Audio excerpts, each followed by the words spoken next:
Buenos días a todos, un gusto estar nuevamente en la feria, compartiendo con algunos de ustedes algunos de los temas que estamos viendo con respecto a lo que está sucediendo en el mundo. Muchas de estas cosas ustedes pueden haberlas comenzado a escuchar en las noticias, en los medios, y de allí un poco queremos retomar qué es lo que estamos viendo nosotros. Lo primero, este año parece que hubieran sido 5 años por todo lo que ha sucedido en el mundo. Estados Unidos ha tenido un nuevo presidente, que ya estuvo desde 2017 hasta 2020, y este presidente ha generado una turbulencia muy grande en los mercados internacionales, sobre todo en el comercio internacional. ¿Y qué hay detrás de todo eso? Cuando uno mira qué hay detrás de todo eso, uno comienza a mirar el protagonismo en el comercio internacional y en el contexto geopolítico en el mundo. Una de las aristas es esta que están viendo ustedes aquí. En el año 2001, si ustedes se fijan quiénes eran los principales exportadores del mundo, encuentra uno que el principal exportador del mundo es Estados Unidos. Y comienza uno a ver también otros temas que pueden ser relevantes de lo que ha sucedido en los últimos 25 años. Por una parte encontramos, por ejemplo, a países como Alemania, como por ejemplo Francia. Países europeos han comenzado también a perder protagonismo. El hecho más relevante es el siguiente, y es que Estados Unidos pasó de ser el líder de exportaciones en el mundo a ser el segundo. No cree que no debería ser un cambio tan importante, pero más allá de eso, el rol más importante es este, y es que China es la nueva potencia del comercio internacional. Es el principal exportador del mundo, 3.5 billones de dólares al año, y con una capacidad todavía muy importante para incluso crecer en los mercados internacionales. Esto puede ser visto como una oportunidad, pero incluso para sectores como el de nosotros, como el de calzado y marroquinería, también puede ser una amenaza si no es debidamente gestionado. Entonces, ese es un tema muy importante que debemos abordar acá. Otro tema muy importante es de pronto lo que podemos ver de lo que puede llegar a suceder en los próximos años. Estamos viendo, por ejemplo, a Corea. Recuerden que Corea hace 70 años está en unas condiciones muy parecidas a las que estaba Colombia. Corea, con unas decisiones de industrialización muy fuertes, llegaron ahora a tener un protagonismo que los lleva a estar, por ejemplo, en el 6º lugar de las exportaciones en el mundo. Vemos vehículos, vemos electrodomésticos, vemos tecnología, vemos microchips, vemos sectores de un alto valor agregado en donde ellos han tenido un gran protagonismo en los últimos años. ¿Qué también es importante? Bueno, ya hablamos de los europeos, países como Vietnam, fíjense la importancia de países del sudeste asiático, de Asia en general, que están teniendo un crecimiento importante, o India. India comienza a aparecer también en el panorama. India es el país más poblado del mundo y estamos viendo que está comenzando a aparecer en el mundo, por lo menos en el tema de comercio internacional.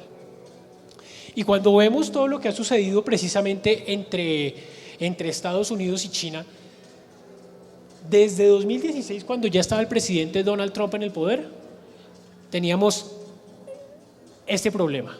Y ese es el problema al que ellos le quieren, digamos que el principal problema al que ellos quieren atacar. Y es que ellos tienen un déficit comercial muy grande con China y viéndolo de esa manera, pues quieren efectivamente reducir las compras que tienen desde China. Eso lo comenzaron a hacer incluso en 2016 y 2017. 2018 inicialmente, incluso comenzaron las primeras restricciones cuando le pusieron arancel del 10 y el 25% a varios productos y de acero y aluminio a otros tantos. ¿Qué vemos acá? Que infortunadamente, claro, vemos acá lo que sucedió hace 2018-2019, que decrecieron las importaciones de Estados Unidos un poquito desde China, pero siguen en un nivel muy alto. Y las exportaciones de Estados Unidos hacia China crecieron acá paulatinamente, pero se han mantenido constantes durante los últimos años. ¿A qué se debió eso? A que en la primera fase de lo que se ha denominado la guerra comercial, Estados Unidos comprometió a China que tenía que comprarle algunas cosas. ¿Qué está comprándole China a Estados Unidos? Cereales.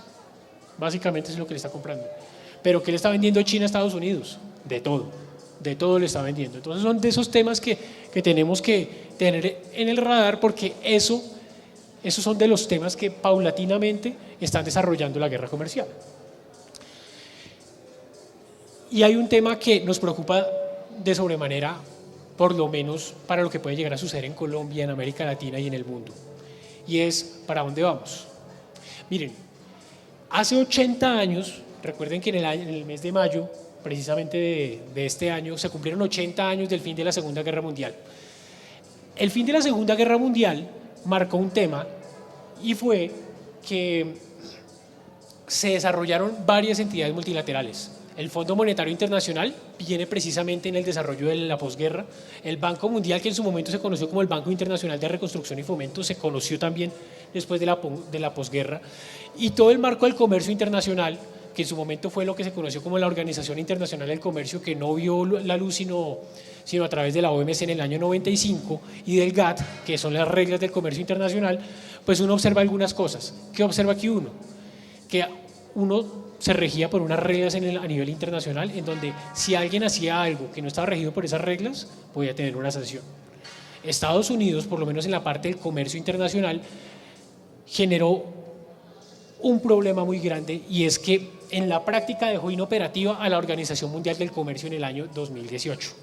¿Por qué? Porque el órgano de solución de diferencias dejó de funcionar. Cuando usted no cumple las reglas de comercio internacional, usted iba, se quejaba ante la Organización Mundial del Comercio, y ellos, si efectivamente se veía que no cumplían con las normas de comercio internacional, autorizaban al otro país a que le impusiera medidas de retorsión. Ustedes están incumpliendo esto, el otro país puede imponerle esta otra medida. Eso dejó de funcionar, básicamente por presión de Estados Unidos. Y eso ha llevado a que en los últimos años muchos países, como por ejemplo Estados Unidos, estén poniendo reglas que se pasan un poco lo que se tenía previsto en el comercio internacional y las normas. ¿Qué estamos viendo acá? Estamos viendo, por ejemplo, algo de lo que ustedes han mencionado mucho, y es el arancel recíproco. Ya llevamos exactamente, miren, estamos a 2 de julio, el 2 de abril, es decir, hace 3 meses exactamente estábamos hablando de la imposición de los aranceles recíprocos de Estados Unidos a todos los países del mundo. Ahí estábamos hablando que le impuso 10% a casi todos los países, y a unos incluso les había impuesto más arancel, independientemente que hubiera tratado de libre comercio o no hubiera. Un tema importante es que en el primer mandato de Donald Trump, Estados Unidos comenzó a hablar de aranceles hacia el segundo año de mandato más o menos de Donald Trump. En esta oportunidad lo que estamos viendo es que desde el 20 de enero que se posesionó Donald Trump, estaba ya con sus decretos, con sus órdenes ejecutivas listas para ser impuestas en temas de comercio internacional. Otro tema, se estaba basando en unas normativas de emergencia nacional que le permitían imponer aranceles muy rápidamente. Simplemente para ponerles un ejemplo, aquí en Colombia, si Colombia quisiera hoy imponer un arancel por política, el presidente dice vamos a imponerle arancel, vamos a subirle el arancel al calzado de terceros países, del 40 al 60%. Ese proceso por lo menos tardaría 3 o 4 meses, por todo el proceso jurídico que se tiene en Colombia. Si Estados Unidos quiere imponer aranceles, puede hacerlo hoy y ya mañana están aplicando. Lo hacen muy rápido. Y precisamente eso se da por las normas de emergencia nacional que están aplicando en Estados Unidos. Otro tema importante que hay que tener en cuenta acá es que ya no estamos hablando solamente de aranceles, y eso lo vivimos de una manera muy importante el 26 de enero en Colombia. Recuerdan que el 26 de enero era un domingo, por lo menos a mí me tocó trabajar ese domingo. ¿Por qué? Porque el presidente de Colombia no quiso recibir unos aviones de Estados Unidos con inmigrantes, y Estados Unidos reaccionó diciendo, ¿sabe qué? Entonces le voy a incrementar los aranceles al 25%, pero también, el arancel es grave, pero estaban imponiendo otro tipo de medidas. Primero le iban a poner visas también a los funcionarios públicos de Colombia. Está bien. Bueno, no está bien, pero se puede vivir con eso. Pero iban a imponerle, por ejemplo, sanciones financieras al país. ¿Qué significa sanciones financieras? Que iban a sacar a Colombia del sistema financiero. Íbamos a quedar al nivel de Venezuela, por ejemplo, o al nivel de Cuba, o al nivel de Rusia, o al nivel de Corea del Norte, sin previo aviso. Eso nos hubiera sacado absolutamente del escenario internacional. Entonces ya no estamos hablando solo de aranceles, Estados Unidos está negociando y está amenazando no solo con eso, sino está amenazando con varios temas. Tecnología, está amenazando con sanciones, está amenazando con aranceles, está amenazando con temas migratorios. A Colombia por varios temas lo tiene amenazado en diferentes asuntos por no estar cumpliendo. Y otro tema, el mercado está reaccionando. Con todas estas amenazas, uno lo que está viendo es que Estados Unidos, por ejemplo, tuvo un decrecimiento en su economía en el primer trimestre de este año, por una parte, pero también otro de los temas que estamos viendo es que Estados Unidos ha hecho, por ejemplo, que algunos activos refugio estén en niveles máximos a nivel histórico. Una onza de oro, anoche estaba revisando, una onza de oro está a $3.300 cotizado en el mercado internacional. Nunca se habían visto esos niveles de cotización, llegó a tocar $3.500. Esos niveles son muy preocupantes porque quiere decir que la gente no cree en el dólar, la gente no cree en cualquier tipo de activos. Cuando hay crisis, la gente se va a los activos más seguros. ¿Qué hace uno? Oro. El oro va a valer siempre algo y por eso la gente está comprando oro. ¿Y qué más estamos viendo? Que no solamente se trata de Estados Unidos o de China. Es un tema que se está desarrollando en diferentes partes del mundo por diferentes tipos de intereses. Recuerden, por ejemplo, lo que estábamos viendo hace algunos meses, el Canal de Panamá. El Canal de Panamá, por ejemplo, tenía intereses porque el Canal de Panamá fue construido por Estados Unidos, pero ahora los puertos de entrada y de salida del canal en el Atlántico y en el Pacífico pertenecen al Estado chino. Quiere decir que en cualquier momento podrían llegar a bloquear la salida de Estados Unidos. Ahí hay un tema geopolítico que está en discusión. Pero también hemos visto cosas que están sucediendo en los últimos años. La guerra entre Rusia y Ucrania. Eso lo vivimos hace 3 años. Y hace 3 años nos afectó de una manera importante. ¿En qué nos afectó? Claro, uno dice la inflación fue lo más importante. Pero la inflación, ¿cómo se vio en el día a día de nosotros?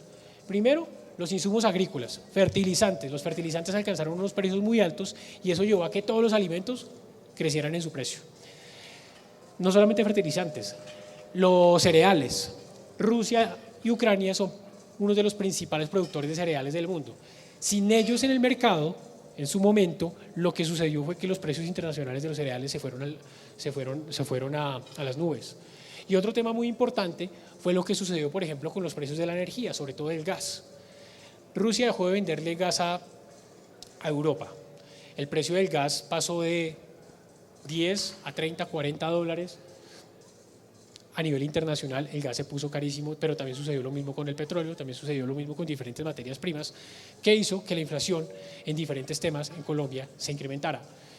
Ahora, eso no se ha solucionado. Si bien, digamos, ya están funcionando esos puertos, pues uno lo que está viendo acá es que sigue habiendo, sí, sobre todo por temas geopolíticos, un interés muy importante en lo que sucede allí. Hace 2 años, ya casi 2 años, recuerden lo que sucedió entre Israel y Hamas en Gaza. Nosotros creíamos que era un ataque que iba a ser localizado y que no iba a tener mayor problema. Pero lo que sucedió finalmente fue esto, y es que la mayoría de los buques que iban de Europa hacia China hacen normalmente este recorrido y aquí comenzaron en Yemen a bombardear todos los buques que pasaran. Al bombardear todos los buques que pasaran, pues las navieras vieron en riesgo que, imagínense que llegara a caerse un buque con 14.000 contenedores en el mar. Los seguros serían demasiado altos y sería un riesgo de pérdida muy grande. ¿Qué es mejor? Gastarme 11.000 o 14.000, de 11.000 a 14.000 millas más e irme rodear toda África, no pasar por el canal del Suez en Egipto y demorarme unos 8, 10, 12 días más. Eso que parece sencillo fue un despelote para las cadenas de suministro. ¿Por qué? Porque no había buques suficientes para llevar. El hecho de que este buque, que antes pasaba por acá, ahora tenga que pasar por acá, significa que no va a tener el tiempo suficiente y vamos a tener un cuello de botella aquí en China para llevar sus mercancías a Estados Unidos o a América Latina o al resto del sudeste asiático y comenzamos a tener grandes afectaciones en ese sentido.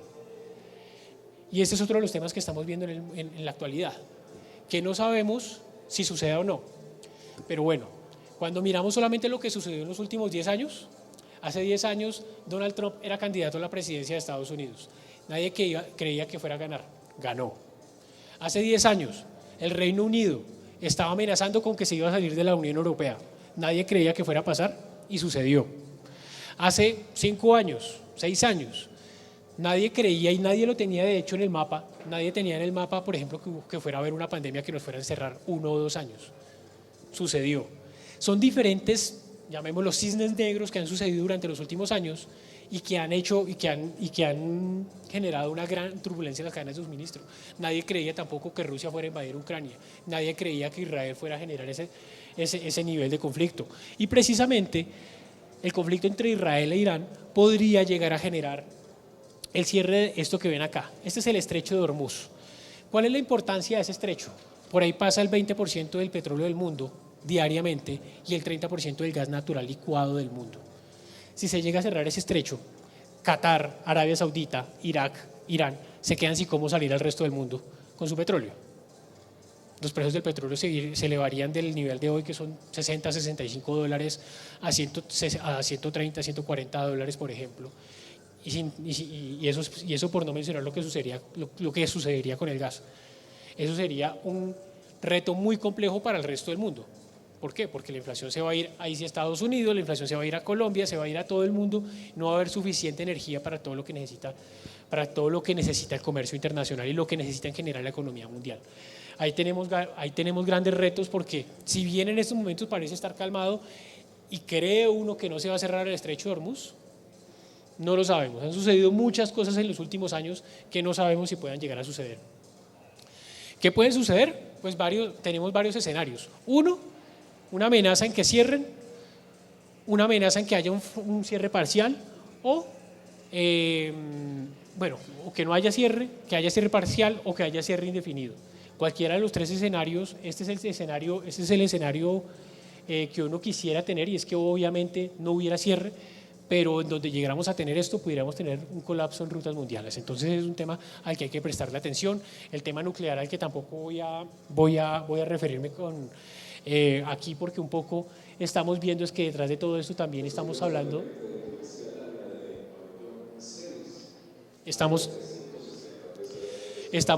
de lo que puede llegar a suceder en el tema nuclear. Recuerden que un poco todos estos ataques se han debido a la posible producción nuclear de Irán.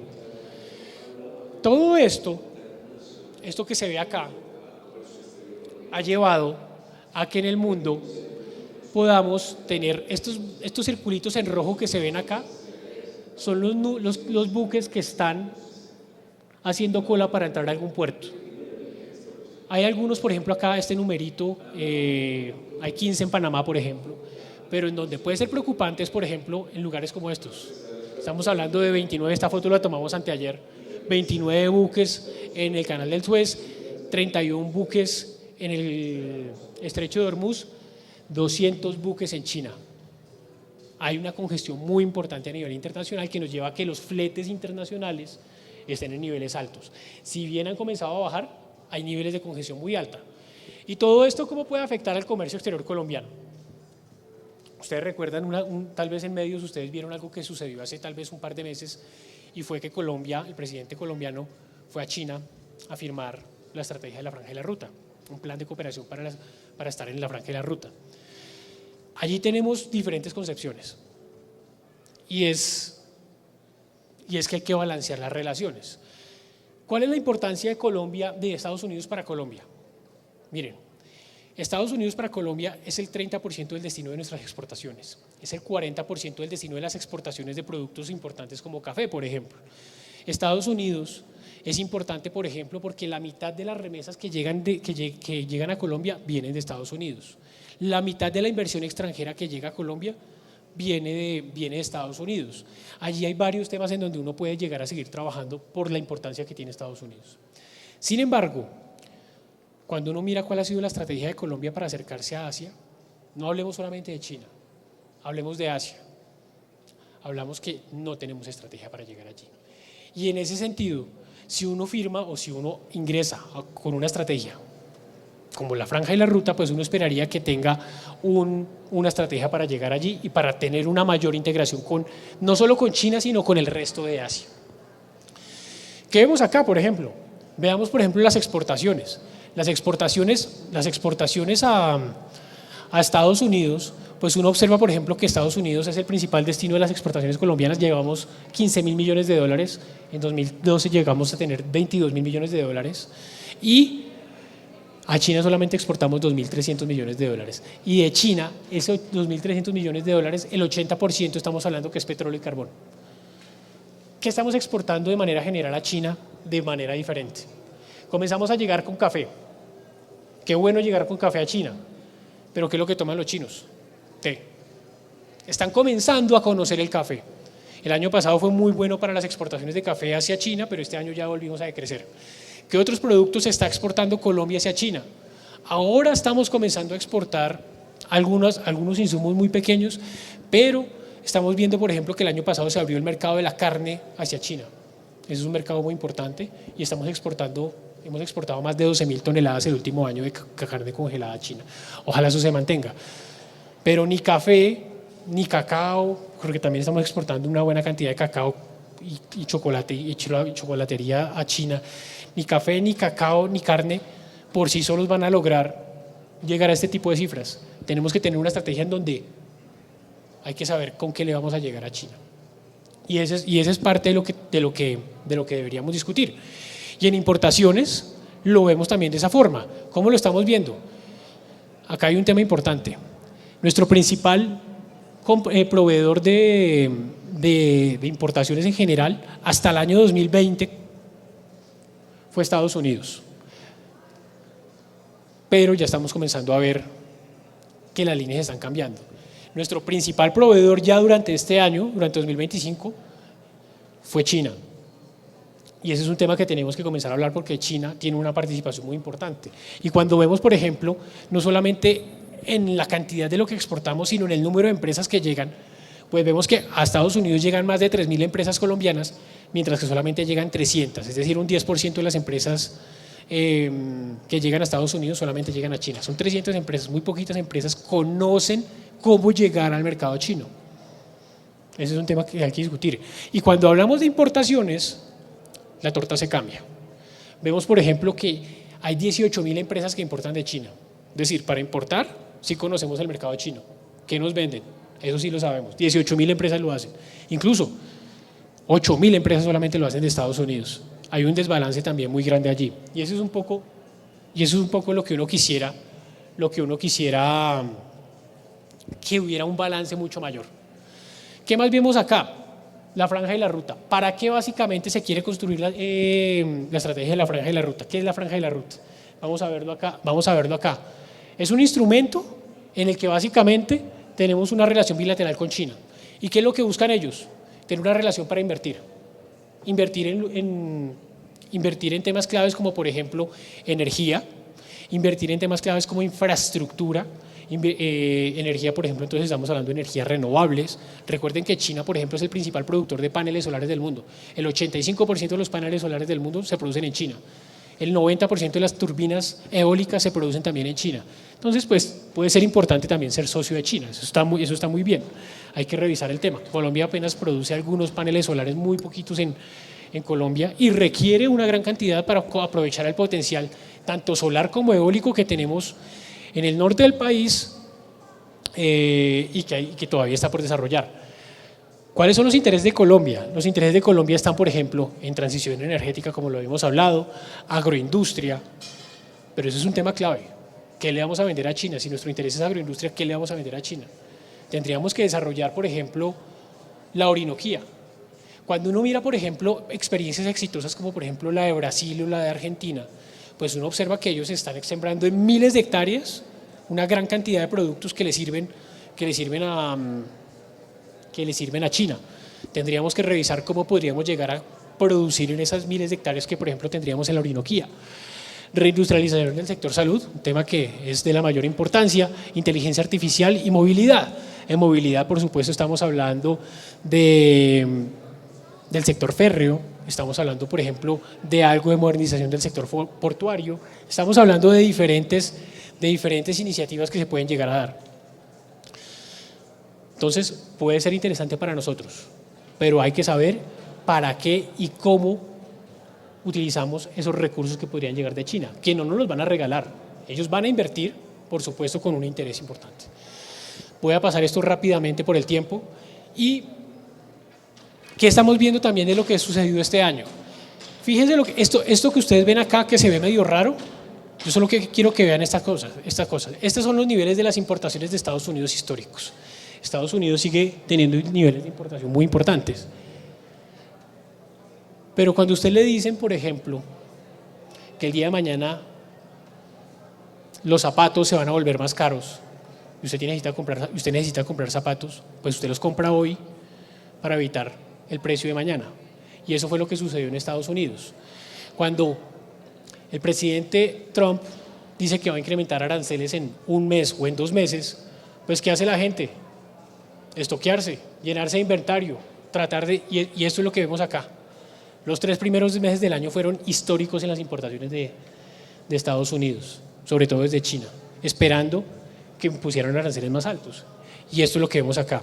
Ya en abril, fíjense, en abril, esta lineecita que ven acá es abril, las importaciones cayeron. ¿Y eso por qué se dio? Pues precisamente porque ellos estaban esperando estoquearse. Vamos a hablar un poco de qué estamos viendo, de qué vamos a ver para el futuro. Otro de los temas importantes, fletes, que ya lo habíamos hablado. Los fletes que han tenido una gran turbulencia durante los últimos años, pero acá quiero centrarme en lo que está sucediendo acá. Los fletes tuvieron un incremento muy importante en abril y marzo, en mayo, en el mes de mayo, por una razón muy sencilla. Hace mes y medio, Estados Unidos, después de que le impuso unos aranceles de 145% a China, se sentó a negociar con ellos. Y dijeron, bueno, vamos a negociar, vamos a reducir unos aranceles y vamos a darnos una pausa de 90 días. En esa pausa de los 90 días, ¿qué hicieron los importadores de Estados Unidos? Vamos a estoquearnos para el final de año, sobre todo. Los fletes internacionales crecieron casi $1.500 en 2 o 3 semanas, porque todo el mundo comenzó a requerir mercancía de China. Esto ya se ha normalizado un poco, pero siguen estando en niveles altos. Es un tema importante que podemos revisar acá. Otro de los temas importantes que hay que comenzar a mirar de lo que puede llegar a suceder en el futuro y que puede cambiar el transporte marítimo en el mundo es lo siguiente. China, como lo pueden ver acá, ahora es el líder en construcción de buques. El 57% de los buques del mundo se producen ahora en China. Y cuando vemos otros países, miren, Corea del Sur ya solamente ocupa el 25%, cuando antes en el 35% hace 25 años. Japón y Estados Unidos ya casi ni produce buques.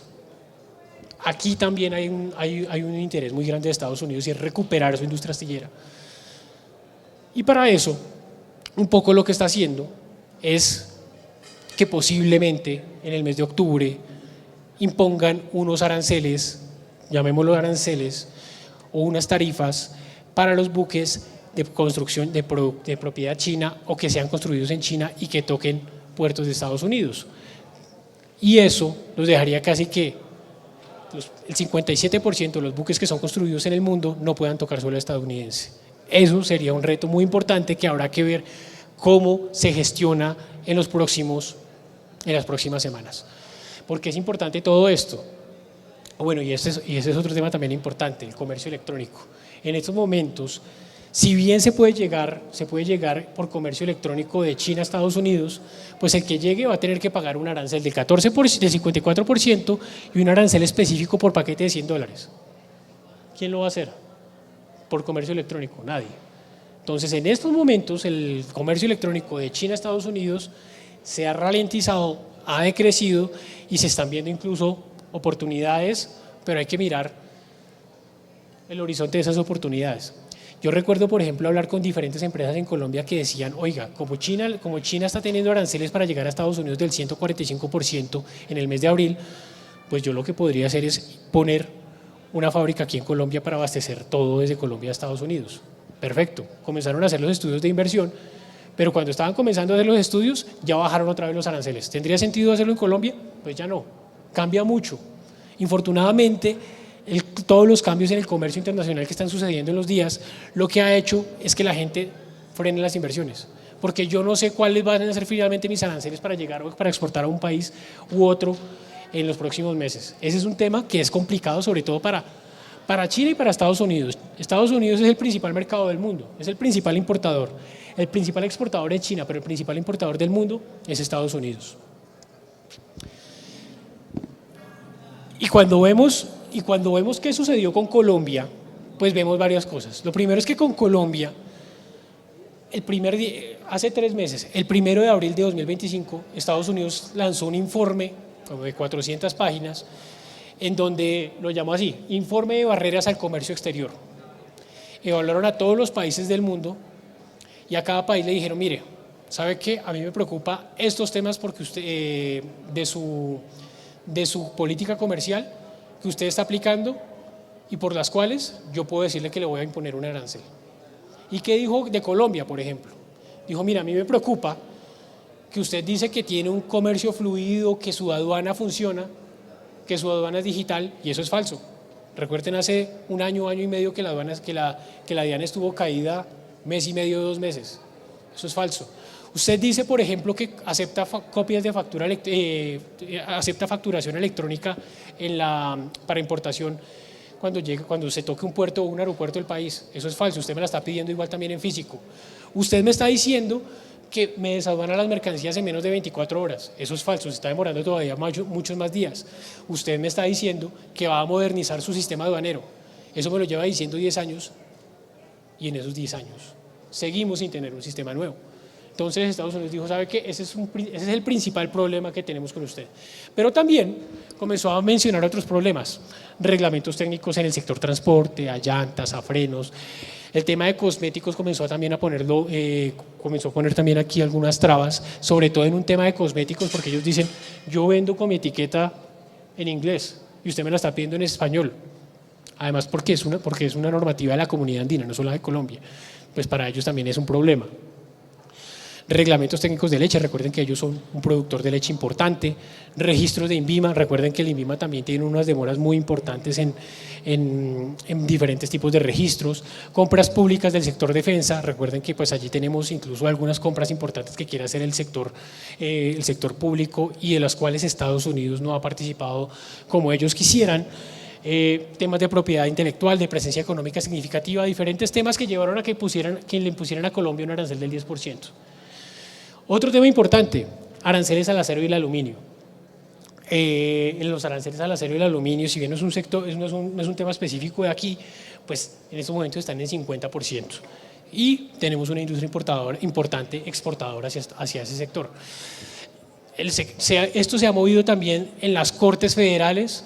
En un momento se tumbaron los aranceles, pero al día siguiente fue apelada la decisión y en este momento los aranceles se están aplicando.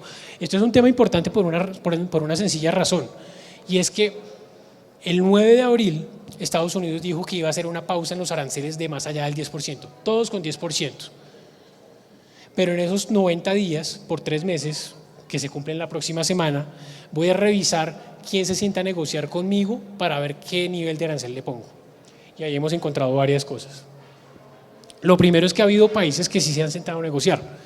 México y Canadá, por ejemplo, en estos momentos son los únicos que están pagando 0% para casi todos los bienes, por una parte. Por otra parte, China negoció también, están pagando 30%. Imagínense la importancia de China como para que, por ejemplo, puedan tener la oportunidad de pagar un arancel del 30% y seguir siendo competitivos. Es un tema que hay que revisar. Reino Unido también se sentó a negociar y tuvo también algunos beneficios, pero ahí también vamos a ver que, por ejemplo, son unos beneficios que no son tan grandes. Y estamos viendo que hay diferentes tipos de países, diferentes tipos de negociación que están adelantando los países. Vemos que, por ejemplo, con China se han negociado temas como, por ejemplo, que China flexibilice las ventas de tecnología. ¿Por qué? Porque China tiene en tecnología la sartén por el mango.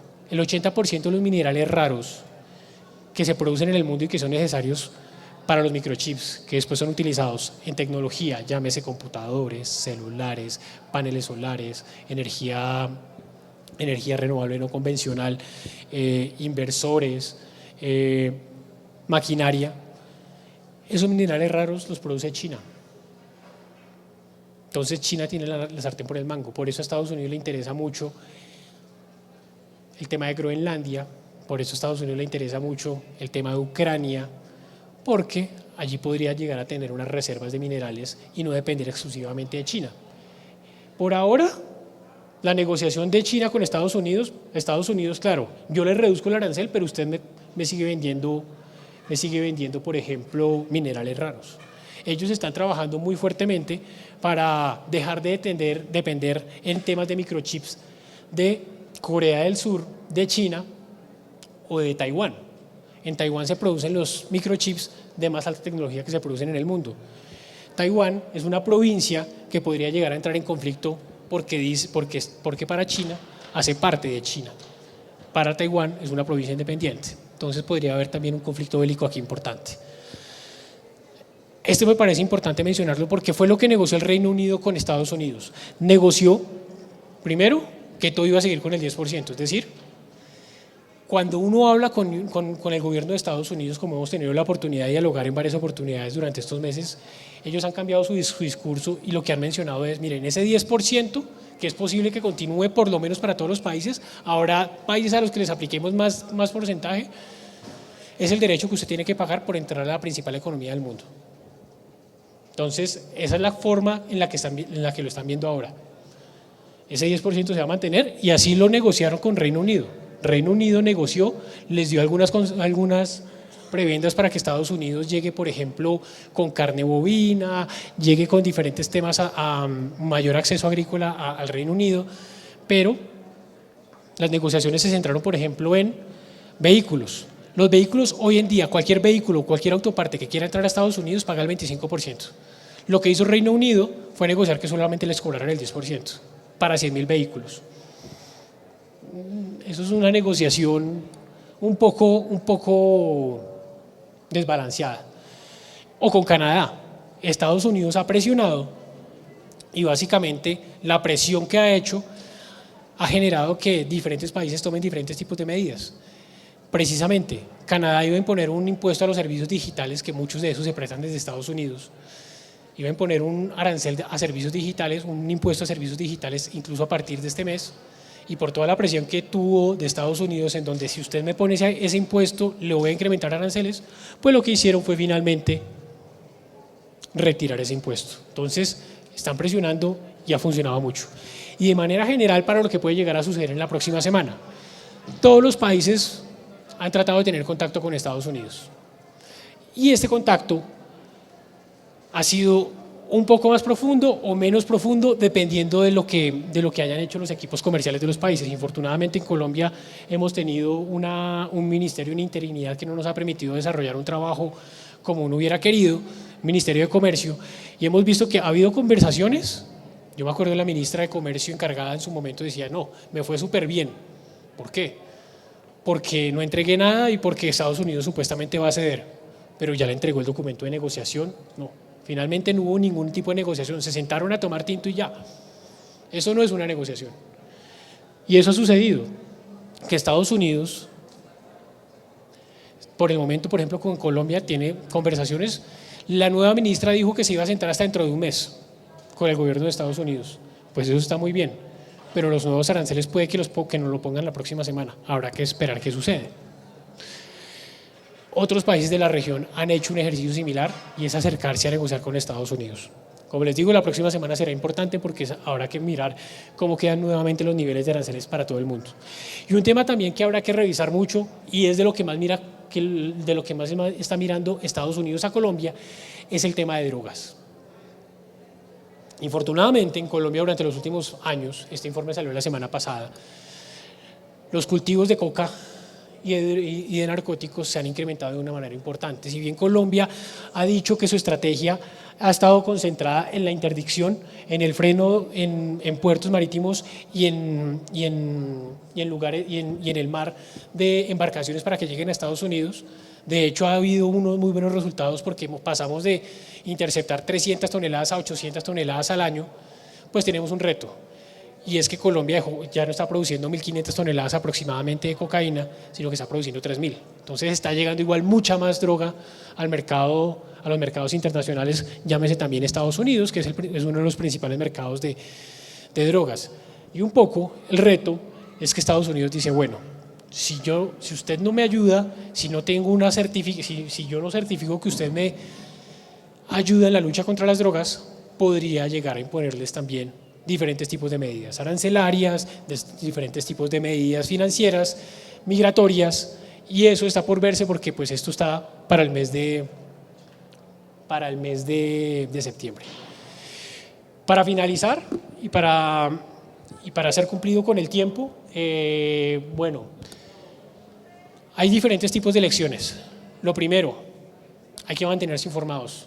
Lo que yo les esté diciendo el día de hoy puede cambiar con total seguridad en una hora, o en un día, o en una semana, porque ha cambiado por lo menos 10 o 15 veces durante los últimos 2 o 3 meses. Como les decía al inicio de la presentación, han pasado 5 meses que parece que hayan sido 5 años por la cantidad de cosas que han sucedido entre China, entre Estados Unidos, pero también de lo que ha sucedido entre otros países. Las tensiones no solamente están con Estados Unidos, estamos hablando de tensiones en el Medio Oriente que pueden llegar a tener también una importancia muy grande para Colombia. Estamos hablando de temas que hay que comenzar a hablar también, son los temas de sostenibilidad y los temas de cómo pueden reconfigurarse las cadenas globales de valor. Con una China que no puede llegar de una manera importante a Estados Unidos y se les cierra el mercado, pues van a querer entrar a otros mercados. ¿Y a qué mercados van a querer entrar? A mercados como el de Colombia. Entonces hay que estar muy preparados también, porque esto incluso para este sector puede ser una amenaza importante. Y sobre eso también hay que hablar y hay que prepararse para tener unas medidas importantes que no nos lleven a tener esa desviación de comercio. Temas de digitalización, por tiempo no los voy a hablar acá, pero el tema de digitalización es un tema importante que hay que trabajar en el mundo. Los temas de inteligencia artificial y tecnología también se están trabajando y también sirven como telón de fondo a todo lo que está sucediendo en el mundo, pero también estamos hablando de los temas de sostenibilidad. Los temas de sostenibilidad son cada vez más importantes en las empresas y en el comercio internacional, porque los proveedores de los países más avanzados, los clientes de los países más avanzados están pidiendo cada vez el cumplimiento de medidas de sostenibilidad más grandes. Yo recuerdo, por ejemplo, hace 2 o 3 meses estaba hablando con una empresa exportadora de frutas a la Unión Europea y casi todo lo vendía por vía aérea. Me dicen, mire, acabo de llegar de una feria y me dice mi proveedor, que es uno de los grandes retailers de Europa, que va a dejar de comprarme si yo no migro a una reducción de mi huella de carbono, es decir, que por lo menos me vaya por vía marítima. Eso me cambia toda mi cadena logística y mi cadena de suministro, porque si yo no mido mi huella de carbono, si yo, por ejemplo, no mido ni reduzco, ni hago esfuerzos por ser más sostenible, voy a salir del mercado. Eso lo hablo en el sector de frutas, pero en todos los sectores vamos a tener ese tipo de retos, porque lo estamos hablando de frutas, estamos hablando de café, estamos hablando de cacao, estamos hablando, por ejemplo, del sector industrial. Entonces, hay diferentes tipos de retos. El tema de los costos logísticos también es un reto en Colombia, sobre todo con lo que ha sucedido en el mercado internacional. Seguridad es un tema importante por todo lo que puede llegar a suceder, no aquí en Bogotá, en las regiones que es en donde se siente sobre todo el tema de extorsiones, que es uno de los temas que más nos preocupa a nosotros como gremio empresarial, y es que nuestras empresas en las regiones están sintiendo eso de una manera mucho más importante. Y lo que les hablaba, facilitación del comercio. Ese es un tema en el que hay que seguir trabajando y frente a lo cual pues digamos que hay que tener una estrategia clara de cómo profundizar para ser mucho más efectivos en los mercados internacionales. Yo lo dejo ahí, muchísimas gracias por su atención, no les quito mucho más tiempo. Muchas gracias.